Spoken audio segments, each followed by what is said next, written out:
Starting from the foundation up is nothing new for New Orleans residents. And in the wake of Tuesday's devastating tornado, they'll need all the help that they can get. The colorful floats, the people, and the fun throws are all what makes Mardi Gras an enjoyable experience. But just 2 years ago, a double homicide happened on this very parade route. And here at the 4th annual King Cake Festival, you'll be able to vote for your favorite. The city officially kicked off the carnival season with a fantastic celebration of King's Day. The mayor kicked off the season in true New Orleans style. Katie Steiner takes us there.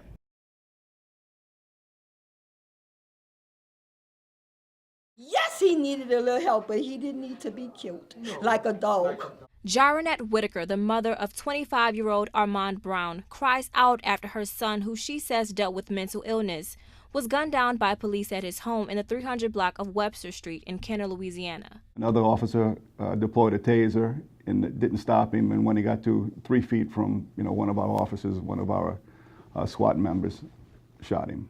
Investigators say Brown barricaded himself in his home with 2 kitchen knives, but after multiple failed attempts to get him to cooperate, police fired 3 shots, killing him. When they pushed that door, they had the opportunity to take the ladder and knock his legs from underneath him. But to just kill my child for no apparent reason because he had an illness. Kenner Police Chief Michael Glaser says this isn't the first time officers have been called out to the Kenner home. Since January of 2015, we've responded to this address 22 times in reference to various complaints. And that's not counting the ones in the neighborhood where he's walking the streets. And everyone said he has mental issues and he's off his medication. But Brown's family says that's no excuse to shoot their son. They just tore him up. He didn't do nothing. 140 pounds. What are he going to do to them people? In Kenner, Whitney Patterson, Eyewitness News.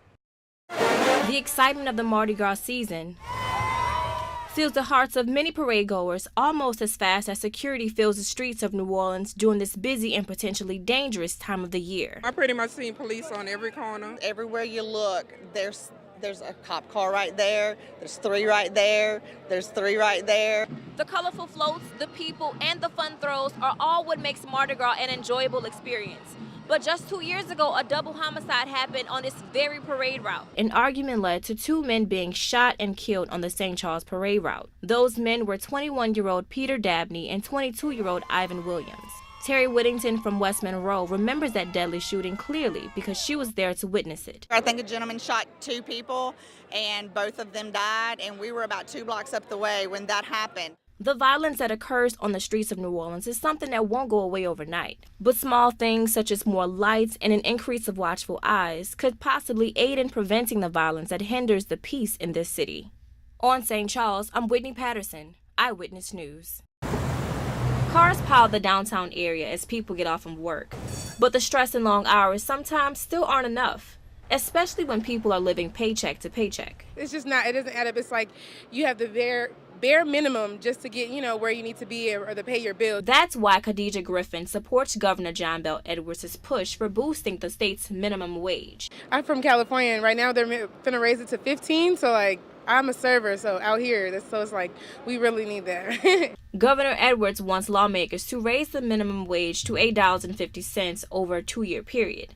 The United Way of Southeast Louisiana agrees, saying too many people are living close to the poverty line. Try living off of $957 a month, and we have a lot of families that are doing that. The United Way found 42% of households in Louisiana could not afford basic needs like housing, childcare, food, healthcare, and transportation. They're one crisis away, just one crisis away from falling back into poverty. How can I help you today, sir? Alvia Gillis, owner of McCarty's Chicken and Fixin', says the minimum wage proposal will hurt her business in the long run.